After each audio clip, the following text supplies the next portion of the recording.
Pengertian titik impas atau break-even point. Break-even point adalah suatu keadaan di mana dalam suatu kegiatan usaha, seorang wirausahawan tidak mendapatkan untung maupun rugi atau biasa disebut dengan impas.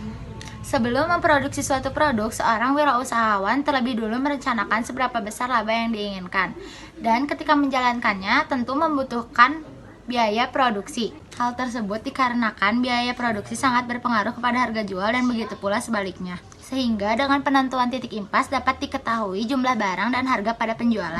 Dalam penentuan titik impas, dilakukan beberapa hal agar penentuan titik impas didapatkan dengan tepat, yaitu 1. Tingkat laba.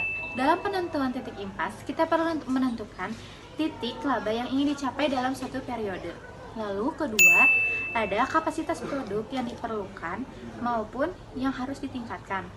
Lalu yang ketiga, ada besarnya biaya yang perlu dikeluarkan berupa biaya variabel dan biaya tetap. Kemudian ada komponen BEP. Komponen BEP ini terdiri dari biaya tetap, biaya variabel, dan harga jual. Biaya tetap adalah biaya yang dimana cenderung tetap dan tidak bergantung pada jumlah produksi. Contohnya, biaya sewa, gaji karyawan, biaya listrik dan air, biaya internet atau wifi, biaya penyusutan, pajak, asuransi, dan lain-lain. Kemudian, yang kedua, biaya variabel. Biaya ini di mana jumlah pengeluarannya cenderung berubah-ubah dan tidak bergantung pada jumlah produksi. Contohnya seperti biaya bahan baku, biaya bahan pendukung, upah tenaga kerja, komisi, dan lain-lain. Kemudian yang terakhir, harga jual. Harga jual di setiap produk baik berupa barang atau jasa yang akan diproduksi dan siap untuk dijual ke konsumen atau harga produk. Harga jual ini sama dengan biaya produksi plus laba. Sekarang penjelasan 3 strategi menetapkan harga jual makanan internasional. Yang pertama, menetapkan harga jual berdasarkan biaya produksi. Caranya dengan menghitung berapa total biaya yang dikeluarkan maupun ditambahkan dengan margin, maka itulah harga jual dari produk tersebut.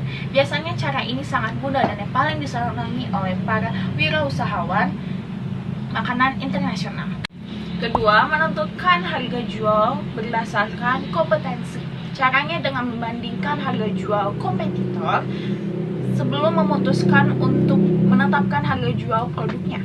Cara kedua ini bisa dipakai oleh wirausahawan yang baru memulai usahanya. Yang ketiga atau yang terakhir adalah menentukan harga jual berdasarkan tujuan khusus. Ini adalah strategi terakhir dengan menggunakan pendekatan tujuan khusus, yaitu tujuan apa yang ingin dicapai dari harga jual tersebut, seperti meningkatkan jumlah penjualan atau mendongkrak image produk. Produksi sama dengan total biaya dibagi harga penjualan sama dengan 240.000 dibagi 6.000 sama dengan 40 bungkus. Dan ada cara untuk menghitung BEP harga sama dengan total biaya per total produk.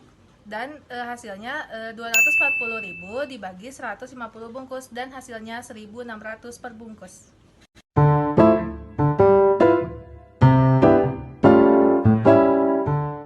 Produk hasil usaha makanan internasional adalah serangkaian kegiatan dan strategi yang dilakukan untuk memperkenalkan, menginformasikan, dan mempengaruhi konsumen potensial agar tertarik dan membeli produk usaha makanan internasional yang berasal dari berbagai negara.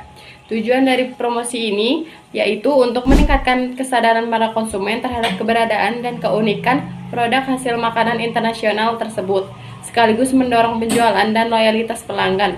Berikut terdapat empat macam bentuk dari promosi. Yang pertama ada periklanan atau advertising.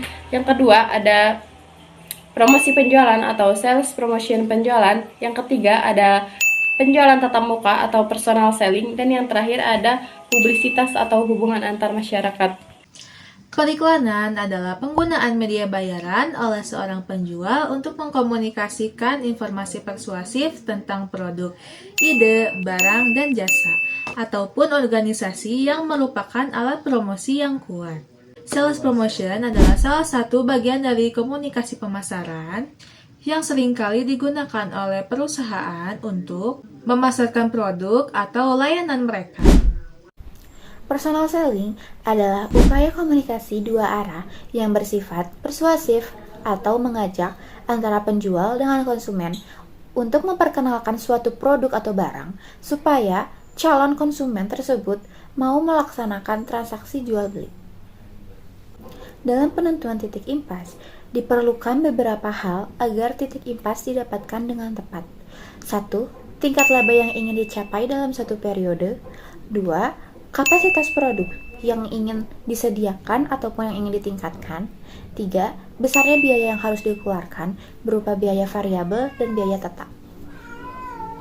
Publisitas adalah kegiatan meningkatkan kesadaran dari seseorang, produk, ataupun layanan agar diperhatikan oleh banyak orang. Ini sangat penting dilakukan, dikarenakan membuat produk agar dapat diingat oleh publik itu sangat susah. Namun, dengan melakukan publisitas ini, dana yang dikeluarkan cenderung lebih murah dibandingkan dengan kita melakukan promosi melalui iklan ataupun baliho.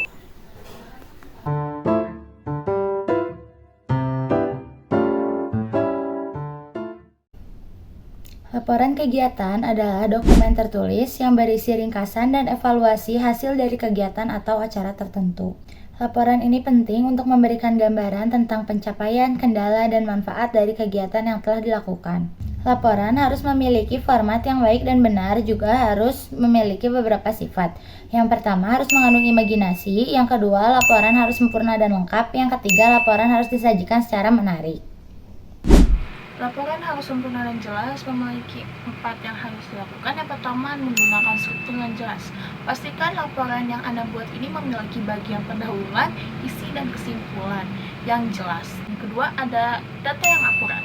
Harus menceritakan data yang lengkap dan menggunakan visualisasi seperti grafik atau tabel. Yang ketiga, referensi dan sumber.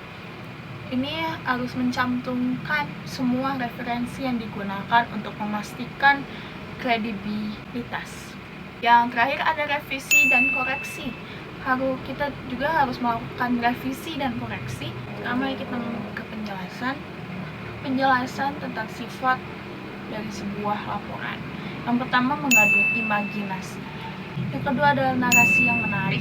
Ini adalah menceritakan narasi atau cerita yang relevan untuk menambah daya tarik. Yang ketiga adalah metafora dan analog. Ada beberapa manfaat dari laporan kegiatan usaha makanan internasional. Yang pertama, membantu wirausahawan dalam mengembangkan usaha dan menguji strategi dan hasil yang diharapkan dari mata investor.